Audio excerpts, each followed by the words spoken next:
Our Muhammad Paper Slide, created by Sarah Longville, Amy Maheen, and Haley McLeod.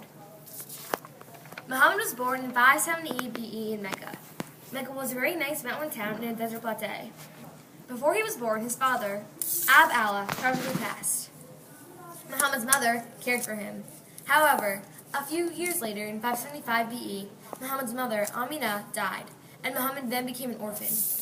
Muhammad was put into the care of his grandfather. Sadly, his grandfather died in 578 BE, and Muhammad was then passed into the care of his uncle, Abu Talib's.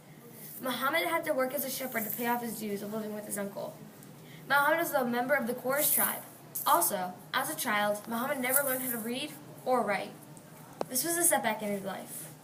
When Muhammad was 12 years old, he went to Syria and was exposed to Jewish and Christian people. Muhammad was popularly known as Al-Amin for his unimpeachable character by the Meccans and visitors alike. The title Al-Amin means the honest and the reliable and the trustworthy, and it signified the highest standard of moral and public life. Muhammad was about 20 when he proposed his marriage to Khadijah. They were wed in 595 BE when Muhammad was 25 years old, while she was almost 40. They were both very happy with each other. With his wife, he had 6 children, 2 boys and 4 girls. However, both of the boys died. This was a hardship for the family. Also, the family had no financial troubles. It is believed that Muhammad had a total of 13 wives. Muhammad then became a prophet because he was very hardworking, loyal, truthful, and he was a leader. A prophet is a person regarded as an inspired teacher or proclaimer of the will of God. Muhammad began to preach what God had revealed to him, which was a simple but clear-cut message that there is no other God but Allah. Many people agreed with this but didn't like to hear it.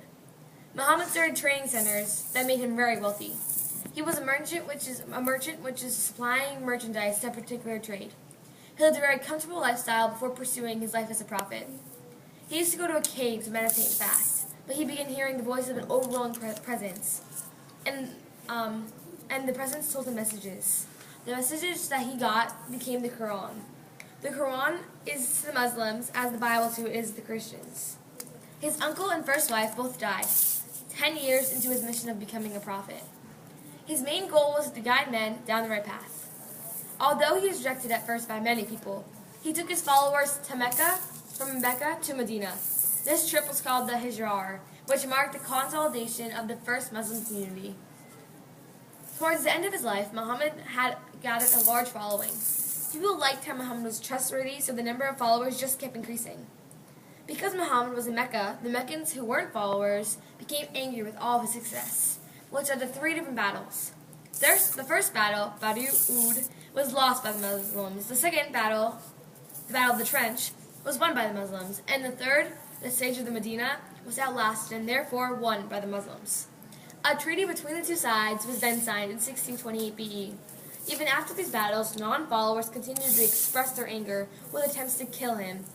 These attempts included things like poisoning his food or trying to drop a large boulder on him. There were several attempts to kill him, but none of which succeeded. He lived the end of his life modestly, and his goal was to lead men down the right path.